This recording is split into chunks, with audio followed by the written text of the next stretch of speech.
संघर्ष में आदमी अकेला होता है, संघर्ष में आदमी अकेला होता है, सफलता में दुनिया उनके साथ होती है। जब जब जग किसी पे हंसा तब तब उसी ने इतिहास रचा है। हेलो फ्रेंड, आप सभी का हमारे यूट्यूब चैनल पर स्वागत है। आज हम पढ़ाने वाले हैं ऊष्माक्षेपीय तथा ऊष्माशोषीय विक्रिया। ऊष्माक्षेपीय तथा ऊष्माशोषीय विक्रिया किसे कहते हैं? बहुत ही आसान है, बहुत ही छोटे से शब्दों में हम इसे तोड़ कर एकदम विस्तार से बता देंगे कि ये क्या है। ऊष्माक्षेपी तथा ऊष्माशोषीय विक्रिया किसे कहते हैं? तो पहले हम बताएंगे ऊष्माक्षेपीय विक्रिया।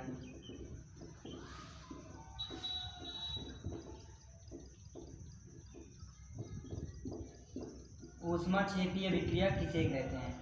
ऊष्माक्षेपीय विक्रिया का मतलब होता है कि यहाँ पे ऊष्मा मुक्त होगी। हेडिंग खुद कह रहा है कि ऊष्माक्षेपी। जब छिपाने की बात करें तो वहाँ पे ये समझ लीजिएगा कि ऊष्मा मुक्त हो रही है। जब छिपाने की बात है तो समझ लेना क्या ऊष्मा यहाँ पर मुक्त हो रही है। क्या है? ऊष्माक्षेपी मतलब ऊष्माक्षेपी मतलब छिपा रहा है, तो छिपाएगा नहीं बल्कि इसका अपोजिट समझ लेंगे कि इसमें क्या होगा, ऊष्मा मुक्त होगी। तो ऊष्माक्षेपीय विक्रिया किसे कहते हैं? वे रासायनिक अभिक्रिया जिसमें ऊष्मा मुक्त होती है या उत्सर्जित होती है उसे ऊष्माक्षेपीय विक्रिया कहते हैं। क्या परिभाषा है? ऊष्माक्षेपीय विक्रिया जब छिपाने की बात यहाँ पे आए तो समझ लेंगे कि ऊष्मा क्या होगी, मुक्त होगी, मतलब कि उत्सर्जित होगी, ऊष्मा निकलेगी। तो परिभाषा कैसे लिखेंगे? वे रासायनिक अभिक्रिया जिसके फलस्वरूप ऊष्मा उत्सर्जित या मुक्त होती है उसे ऊष्माक्षेपीय विक्रिया कहते हैं। जब वे रासायनिक अभिक्रिया जिसके फलस्वरूप ऊष्मा उत्सर्जित या मुक्त होती है उसे ऊष्माक्षेपीय विक्रिया कहते हैं। एक रिएक्शन के माध्यम से हम आपको बताते हैं, जैसे कार्बन की क्रिया ऑक्सीजन से कराएंगे तो यहाँ पे आपका कभी कभी बोर्ड एग्जाम में पूछ लेता है कि कार्बन की क्रिया ऑक्सीजन से कराने पर क्या प्राप्त होता है, या पूछ लेता है कि कार्बन की क्रिया किससे कराने पर ऊष्मा उत्पन्न होती है। तो ऐसे ही बना करके पूछ लेगा क्वेश्चन, और पूछता बहुत ज़्यादा है। ये बहुत ही ज़्यादा रिएक्शन के माध्यम से पूछेगा। ऊष्माक्षेपी और ऊष्माशोषीय विक्रिया बहुत ही इंपॉर्टेंट है, पेपर में आने का बहुत ही ज़्यादा चांस है अब की बार। तो कार्बन की क्रिया ऑक्सीजन से कराने पर क्या प्राप्त होगा? बहुत ही छोटा से है, बहुत सिंपल है, बहुत ही आसान है।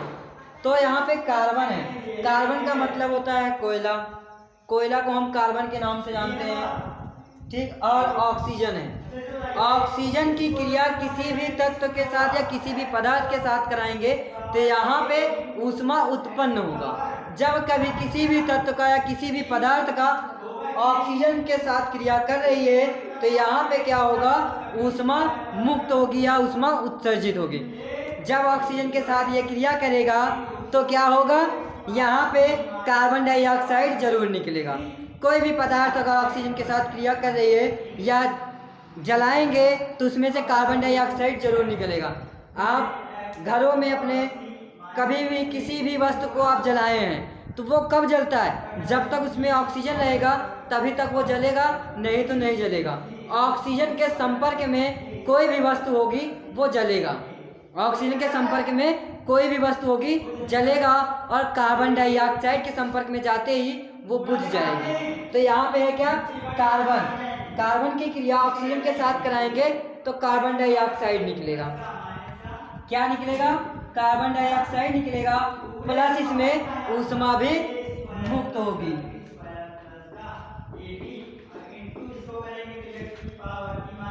तो यहाँ पे ऊष्मा भी मुक्त हो रही है। अरे तो क्या हुआ, कार्बन की क्रिया ऑक्सीजन से जब कराई गई तो कार्बन डाइऑक्साइड बना और ऊष्मा इसमें मुक्त हो रही। तो जब ऊष्मा मुक्त होगी तो उसमें कौन सी विक्रिया लगेगी? ऊष्माक्षेपीय अभिक्रिया। तो आप यहाँ पर आपको कोई भी चीज वस्तु जब जलाई जाएगी तो उसमें क्या होगा, ऑक्सीजन के संपर्क में ही वो वस्तु जलेगी, अन्यथा नहीं जलेगी। जब जलेगी तो कार्बन डाइऑक्साइड निकलेगा, और कार्बन डाइऑक्साइड निकला तो ऊष्मा भी मुक्त होगी। जब ऊष्मा मुक्त हुई तो जान जाएंगे कौन सी विक्रिया हो रही है, ऊष्माक्षेपीय अभिक्रिया। परिभाषा कैसे लिखेंगे, वे रासायनिक विक्रिया जिसके फलस्वरूप ऊष्मा मुक्त होती है या उत्सर्जित होती है उसे ऊष्माक्षेपीय अभिक्रिया कहते हैं। चलिए ऊष्माक्षेपी में एक रिएक्शन और है हमारा, देखते हैं, ये बोर्ड एग्जाम में पूछने का बहुत चांस बनता है। मीथेन की क्रिया, मीथेन का सूत्र होता है CH4 और इसकी क्रिया ऑक्सीजन के साथ कराएंगे। तो बहुत ही आसान, ये क्वेश्चन बहुत ही ज़्यादा बोर्ड एग्जाम में पूछा जाता है। वेरी वेरी इंपॉर्टेंट क्वेश्चन है ये क्वेश्चन, बहुत ही पूछा जाएगा। ये क्वेश्चन बहुत ही आसान भी है और पूछने का चांस बहुत बनता है, क्योंकि इसका परिभाषा इसके रिएक्शन पे भी आधारित है और इसी रिएक्शन पे क्वेश्चन भी बनेगा, और अब की बार बोर्ड एग्जाम में बना भी है। तो क्या है, मीथेन की क्रिया ऑक्सीजन से कराने पर क्या प्राप्त होता है। मीथेन की क्रिया ऑक्सीजन से कराने पर क्या प्राप्त होता है। तो कुछ नहीं है, बहुत ही आसान क्वेश्चन है। मीथेन की क्रिया ऑक्सीजन से कराने पर क्या प्राप्त होता है, बहुत ही आसान है। इसी प्रकार से क्वेश्चन पूछेगा या पूछ लेगा कि मीथेन की क्रिया किससे कराने पर कार्बन डाइऑक्साइड तथा जल प्राप्त होता है। मीथेन की क्रिया किससे कराने पर जल तथा कार्बन डाइऑक्साइड प्राप्त होता है। तो कार्बन डाइऑक्साइड जब मिला तो कार्बन डाइऑक्साइड कब प्राप्त होता है, कार्बन डाइऑक्साइड कब प्राप्त होता है, जब ऑक्सीजन से क्रिया करता है तभी तो कार्बन डाइऑक्साइड प्राप्त होता है। अभी इसके पहले हम बताए थे कि कार्बन डाइऑक्साइड तभी प्राप्त होगा जब वो ऑक्सीजन के संपर्क में क्रिया करके जलेगा। तो जब ये ऑक्सीजन के संपर्क में क्रिया करके जलेगा तो क्या बनाएगा, कार्बन डाइऑक्साइड। तो कार्बन डाइऑक्साइड का सूत्र था CO2। अब ये CO2 कैसे हुआ, जब हमें इतना छोटा छोटा सूत्र को याद करना पड़ेगा। कार्बन डाइऑक्साइड एक कार्बन है तो 2 ऑक्सीजन के साथ रहेगा। इसे हम और भी बारीक तोड़ करके समझा सकते हैं। देखिए कैसे, कार्बन का परमाणु क्रमांक होता है 6, इलेक्ट्रॉनिक विन्यास होगा 2,4, यानी कि कार्बन की संयुक्ता क्या होती है, 4 होती है। इसलिए कार्बन के साथ 4 बांड बनाने वाला तत्व इसके साथ जुड़ेगा। जैसे कि यहाँ पे हाइड्रोजन 4 बांड एक बांड बनाता है, 4 हाइड्रोजन जुड़ा, तो उसी प्रकार से यहाँ पे 4 ऑक्सीजन को जोड़ने के लिए ऑक्सीजन का डबल बांड होता है, यानी कि 2। अगर एक ऑक्सीजन है तो ये डबल बांड बनाएगा, 2 ऑक्सीजन है तो कितना बनाएगा, 4, यानी कि दोनों ऑक्सीजन कार्बन के साथ जुड़ सकता है, बना देगा कार्बन डाइऑक्साइड। अब क्या हुआ, यहाँ पे 4 हाइड्रोजन है तो ये 4 हाइड्रोजन क्या करेगा, जल बनाएगा। तो यहाँ पे 4 हाइड्रोजन है, जल बनाने का मतलब H2O लिखेंगे। तो यहाँ पे 4 हाइड्रोजन, 2 से यहाँ पे हम गुणा करेंगे तो ऑक्सीजन कितना हो गया, 2 हो गया। तो क्या बना, कार्बन डाइऑक्साइड बना और जल बना और ऊष्मा क्या हो रही, मुक्त। जब ऊष्मा मुक्त होगी तो हम जान जाएंगे कौन सी विक्रिया है, ऊष्माक्षेपीय अभिक्रिया है।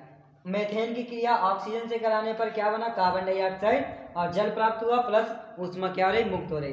देखिए यहाँ पे 2 ऑक्सीजन था, यहाँ पे 1 ऑक्सीजन था, लेकिन जब 2 से गुणा किया तो 2 ऑक्सीजन यहाँ हो गया, 2 ऑक्सीजन यहाँ, यानी कि 4 ऑक्सीजन। तो यहाँ पे 2 ऑक्सीजन था तो 2 से हमने गुणा कर दिया, बन गया 4 ऑक्सीजन।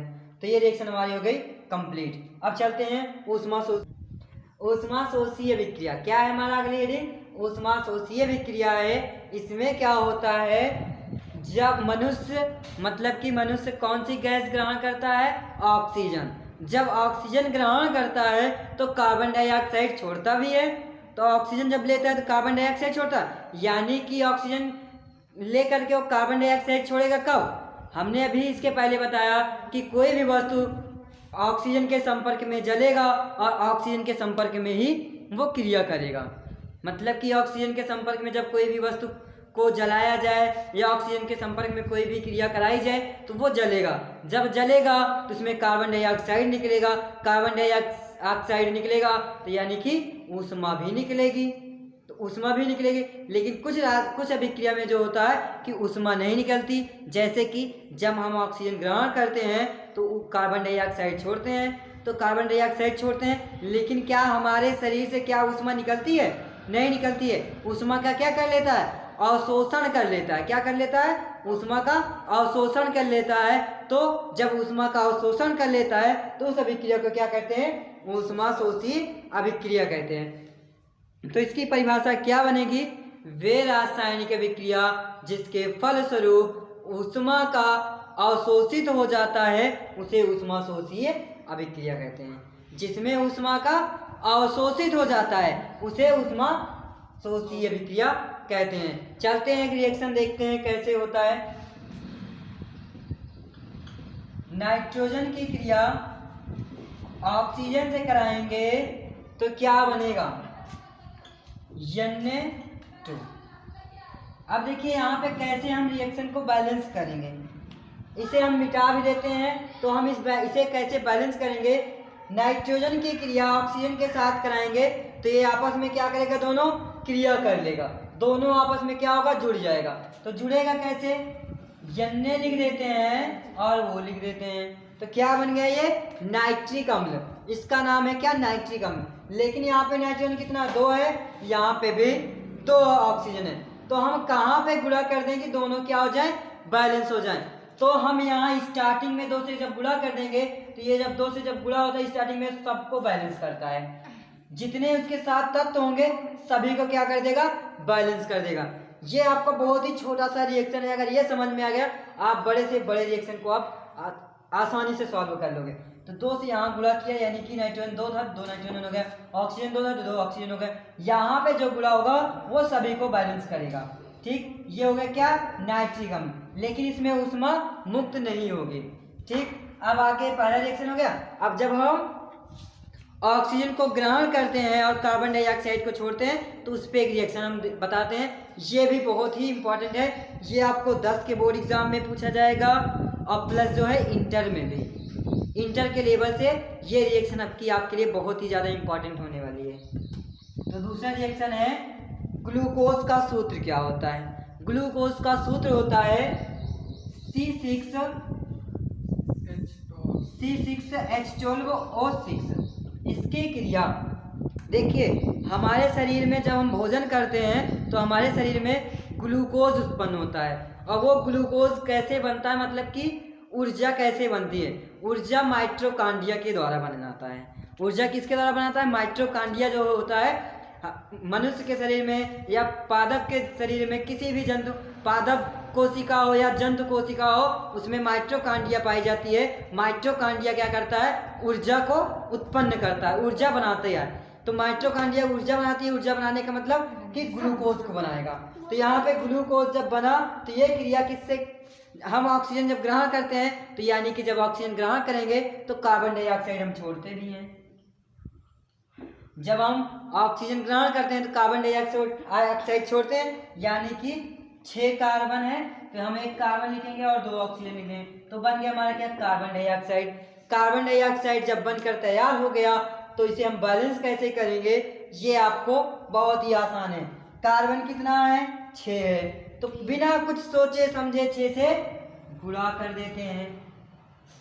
ऑक्सीजन कितना हो गया, 6 दूना 12 हो गया। अब चलते हैं आगे। जब ऑक्सीजन, कार्बन के साथ ऑक्सीजन निकल गया तो बचा क्या, हाइड्रोजन और ऑक्सीजन। तो जब हम ऑक्सीजन को ग्रहण करते हैं, कार्बन डाइऑक्साइड छोड़ते हैं, तो हमारे शरीर से जल क्या होता है, निकलता है। किसके रूप में, पसीना के रूप में। जब हम अधिक क्रिया करते हैं, मतलब कोई कार्य करते हैं, तो ऑक्सीजन भी ग्रहण करते हैं, कार्बन डाइऑक्साइड छोड़ते हैं, प्लस उसके साथ हमारे शरीर से पसीने के रूप में पानी, जल निकलता है, तो हम जल भी निकाल देते हैं। अब इसमें क्या होगा, ऊष्मा, जब हम ऑक्सीजन को ग्रहण करते हैं तो क्या हम ऊष्मा बाहर निकालते हैं, नहीं निकालते हैं, वो कार्बन डाइऑक्साइड निकलता है प्लस जल निकलता है। अब यहीं पे ऊष्मा इसमें मुक्त नहीं होगी, इसे हम बैलेंस करते हैं। तो 6 कार्बन हो गया, 6 दूना 12 ऑक्सीजन हो गया, तो यहाँ पे 6 ही ऑक्सीजन। हाइड्रोजन को बैलेंस, हाइड्रोजन कितना है, 12 है, यहाँ पे हाइड्रोजन कितना है, 2 है, तो 6 से जब गुणा कर देंगे 6 दूना 12 ऑक्सीजन हो गया और 6 ऑक्सीजन यहाँ हो गया, 6 यहाँ और 12 यहाँ, 6 12 6 18, तो 6 ऑक्सीजन यहाँ। अगर 6 से हम यहाँ गुणा कर दिए तो 6 दूना 12 और 6 यहाँ। बैलेंस करने का मतलब ये होता है कि दोनों पक्ष में जितने तत्व हैं दोनों पक्ष में उतने ही तत्व होने चाहिए। तो देखिए दोनों तत्व क्या दोनों पक्षों में हमारा बराबर है। जैसे कि मैथ में जाते हैं, मैथ के हिसाब से एक तरफ हो गया 6 और एक तरफ हो गया 3, एक तरफ क्या हो गया 3।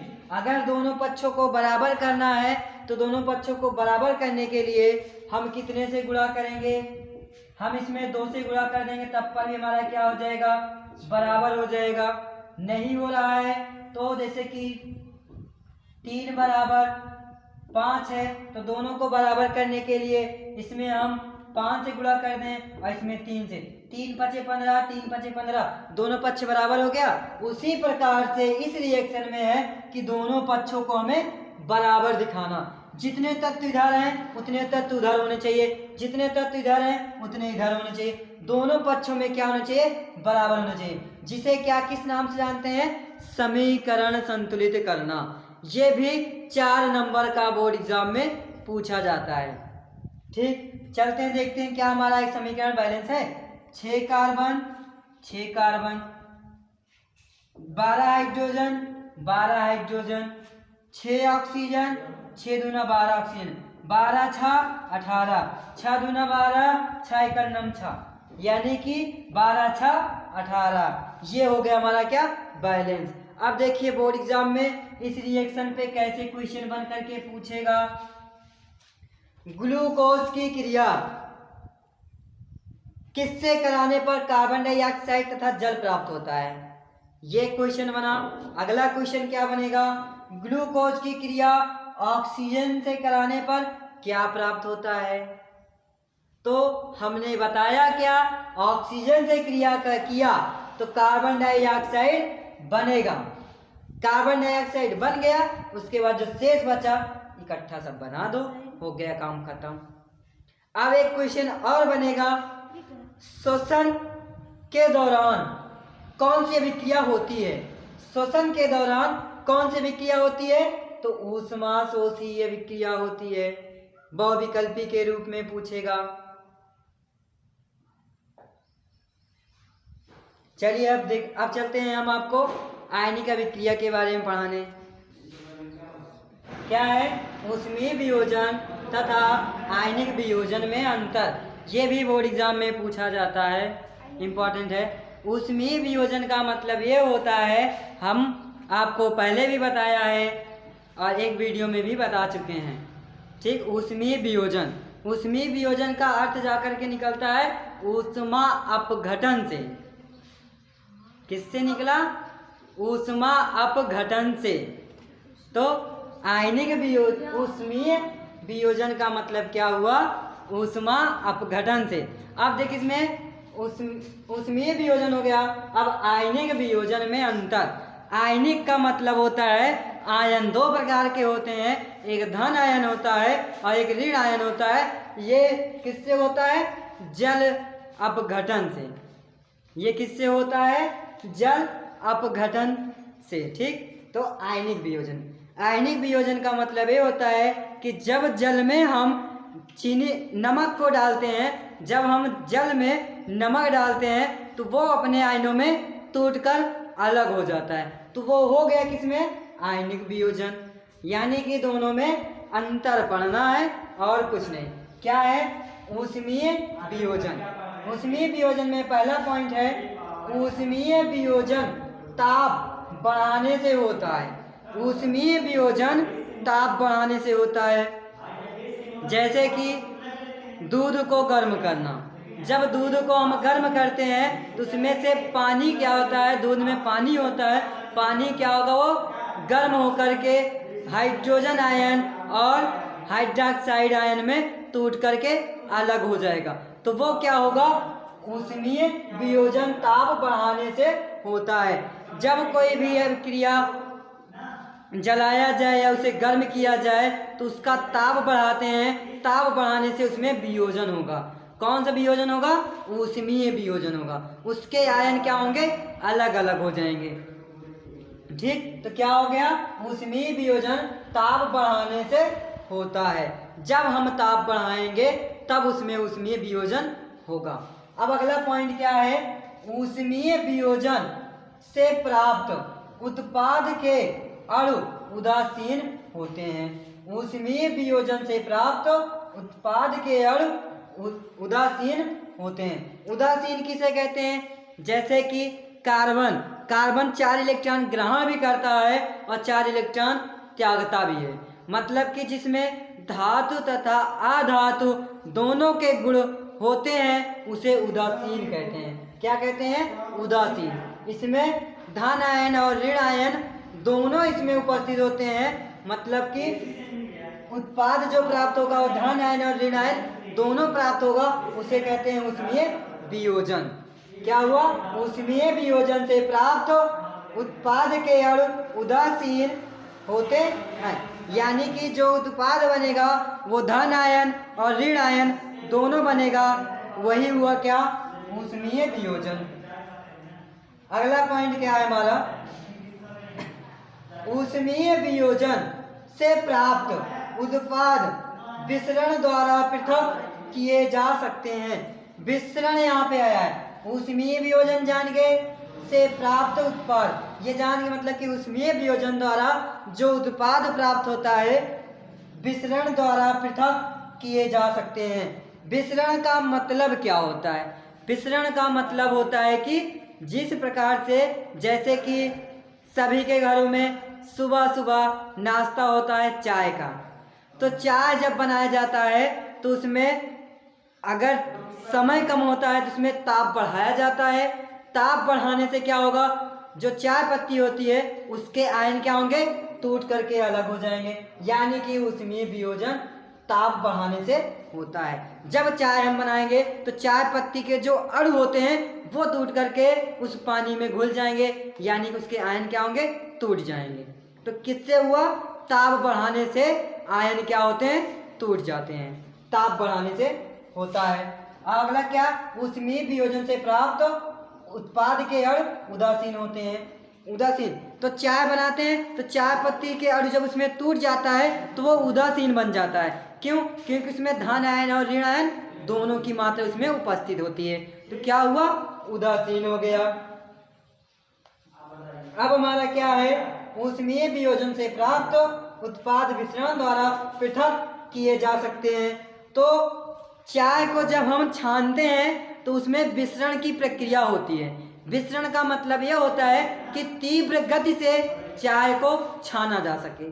तो चाय तीव्र गति से विसरण होता है। छन्नी से जब हम चाय को छानते हैं तो चाय पत्ती छन्नी में रुक जाती है और चाय सारा क्या होता है? पात्र में इकट्ठा हो जाता है। तो यही प्रक्रिया क्या हुआ? विसरण। यानी कि किसी भी पदार्थ को छानने पर उसका विसरण तीव्र गति से हो जाए तो वही क्या हुआ? विसरण हुआ। तो यहाँ पे विसरण द्वारा पृथक्करण, पृथक का मतलब होता है कि अलग करना। ठीक, तो ये टॉपिक हमारा हो गया खत्म। अब चलते हैं आयनिक वियोजन पर। आयनिक वियोजन क्या है? आयनिक वियोजन ये प्रक्रिया होगी जल में, जैसे नमक घोलें तो नमक घोलना।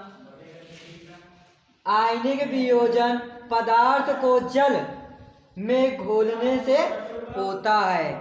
आयनिक वियोजन पदार्थ को जल में घोलने से होता है। जल में चीनी डाल दो, जल में नमक डाल दें तो वो क्या होगा? अपने आयनों में टूट जाएगा। जैसे कि नमक का सूत्र होता है NaCl। क्या होता है? NaCl। ये टूटेगा Na positive plus Cl negative में, इसी में क्या होगा? टूट जाएगा। तो इसमें क्या हुआ? आयनिक वियोजन पदार्थ को जल में घोलने से होता है। ठीक, अब आगे चलते हैं। आयनिक वियोजन से प्राप्त उत्पाद के अणु अवशोषित कण आयन होते हैं। तो होते हैं, आयन ही तो होते हैं। जो जल में टूट गए तो वो उसके आयन ही तो उसके अणु होंगे।